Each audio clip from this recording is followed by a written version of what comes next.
Hello friends, நான் உங்கள் அபிமானி Sudha. Welcome back to my channel Gopi Sudha Kovi சமையல். நம்ம இன்னைக்கு என்ன செய்ய போறோம்னா பெசரட் தோசை தான். இது கூட நம்ம உப்புமா செய்ய போறோம். இது வந்து என்னன்னா டோட்டலி ஆந்திரா ஸ்டைல் தான் செய்ய போறோம். அதாவது என்னன்னா நம்ம பச்சை பயிர் எடுத்துக்கோங்க. இது கூட அரிசி எடுத்துக்கோங்க. இது நல்லா கழிஞ்சிட்டு இது வந்து ஒரு 1 hour 2 hour ஊற வச்சிருங்க. இதை வந்து ஒரு தனியா நம்ம அரைச்சுக்கலாம். தோசைக்கு ரெடி பண்ணிக்கலாம். கூட என்னன்னா நம்ம வரமிளகாய் சீரகம் இது மாதிரி நம்ம ஆட் பண்ணிக்கலாம். அடுத்தது என்னன்னா நீங்க உப்புமா வந்து நல்லா கொலன்னு நம்ம செய்யணும். அதை எப்படி செய்யறதுன்னு வீடியோல பார்த்து தெரிஞ்சுக்கலாம். வாங்க வீடியோக்குள்ள போகலாம். 250 grams அளவுக்கு நம்ம பச்சை பயிர் எடுத்துருக்கிறோம். இதை வந்து என்னன்னா ஓவர் நைட் சோக் பண்ணி முளை கட்டி இருக்கிறோம். இது கூட நம்ம இஞ்சி வந்து ஒரு துண்டு, 2 பச்சை மிளகாய், கொஞ்சமா சீரகம் போட்டு பறைச்சு எடுத்துக்கலாம். கூடவே வந்து என்னன்னா தோசை நல்லா மொறுன்னு வரதுக்காக நம்ம பச்சரிசி வந்து ஒரு 100 கிராம் எடுத்து ஊற வச்சிருக்கோம். இதையும் சேர்த்து மிக்ஸி ஜார்ல அரைச்சு எடுத்துக்கலாம். நம்ம பச்சரிசியை போட்டுக்கலாம் ஃபர்ஸ்ட். இது கூட இஞ்சி, பச்சை மிளகாய், கொஞ்சமா நம்ம சீரகம் எடுத்துக்கலாம். ஃபர்ஸ்ட் வந்து இதை ஒரு சுத்திட்டு அதுக்கப்புறம் நம்ம பச்சை பயிறு சேர்த்துக்கலாம். இப்போ நம்ம பச்சை பயிறு சேர்த்துக்கலாம். இதை நம்ம அரைச்சு எடுத்துட்டு வந்துடலாம். இன்னும் கொஞ்சம் தண்ணி ஊற்றிட்டு நம்ம உப்பு சேர்த்துக்கலாம்.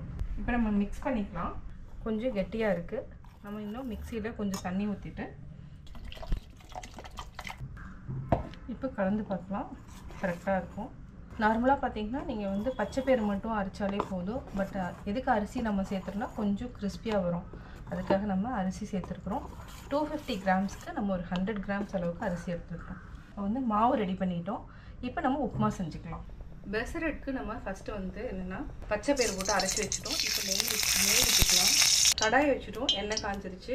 இப்போ நம்ம 1/2 டீஸ்பூன் அளவுக்கு கடுகு இப்போ பொரிய ஆரம்பிச்சிருச்சு. இந்த ஸ்டேஜில் கடலைப்பருப்பு, உளுத்தம்பருப்பு போட்டுக்கலாம். அதுக்கப்புறம் என்ன பண்ணலாம்னா ஒரு பெரிய வெங்காயம், 2 பச்சை மிளகாய், இஞ்சி, கருவேப்பிலை சேர்த்துக்கலாம். நல்லா வதக்கிக்கலாம். 1 நிமிஷம் வரைக்கும் நல்லா வதங்கிட்டோம். அதுக்கு முன்னாடி ரவை எவ்வளோ போடுறோன்னு பாருங்கள்.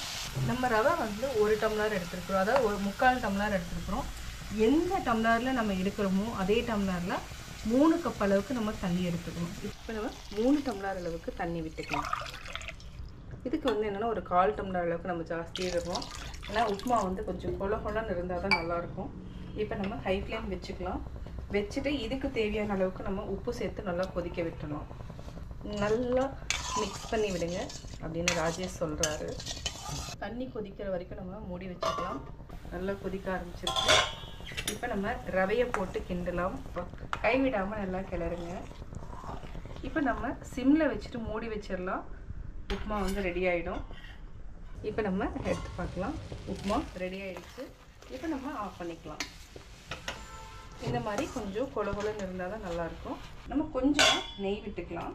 நெய் அப்படியே சேர்த்துட்டு மூடி வச்சுக்கோங்க. இதை நம்ம தனியாக எடுத்து வச்சுக்கலாம். இப்போ நம்ம தோசை தவா வச்சுட்டோம். இப்போ நம்ம பெசரட் தோசை ஊற்றிக்கலாம். இதுக்கு ஒரு 2 கரண்டி எண்ணெய் நம்ம ஊற்றிருக்கோம். நல்லெண்ணெய் அல்லது நெய் விட்டுக்கோங்க. சூப்பராக இருக்கும். ஃபஸ்ட்டு நம்ம திருப்பி போட்டுக்கலாம். இது நல்லா வெந்ததுக்கப்புறம் நம்ம உப்புமா வச்சுக்கலாம். இப்போ நம்ம எடுத்துக்கலாம். பார்த்திங்கன்னா நல்லா வெந்துருச்சு. இப்போ நம்ம பிளேட்டில் வச்சுக்கலாம். ஆந்திரா பெசரட் தோசை ரெடி ஆயிடுச்சு. இப்போ நம்ம உப்புமாவை ஒரு சைடாக வச்சுக்கலாம். இப்போ நம்ம அப்படியே திருப்பிக்கலாம். நம்ம சூப்பராக பெசரட் தோசை ரெடி பண்ணிட்டோம். இதுக்கு வந்து என்ன தேங்காய் சட்னி, பொட்டுக்கடலை சட்னி சாப்பிட்லாம். அது மட்டும் இல்லாமல் வேர்க்கடலை சட்னியும் இதுக்கு ரொம்ப நல்லாயிருக்கும். இன்னொன்று என்னென்னா வெங்காய தொக்கு சாப்பிட்டிங்கனாலும் நல்லாயிருக்கும். இந்த 3 காம்பினேஷனுமே வந்து பெசரட் தோசைக்கு நல்லாயிருக்கும். சுவையான pesarattu upma dosa ready. Millet dosa with upma எப்படி செஞ்சேங்கிறத பார்த்தீங்க. ட்ரை பண்ணி பாருங்கள். பார்த்துட்டு உங்களுடைய கமெண்ட்ஸ் எனக்கு சொல்லுங்கள்.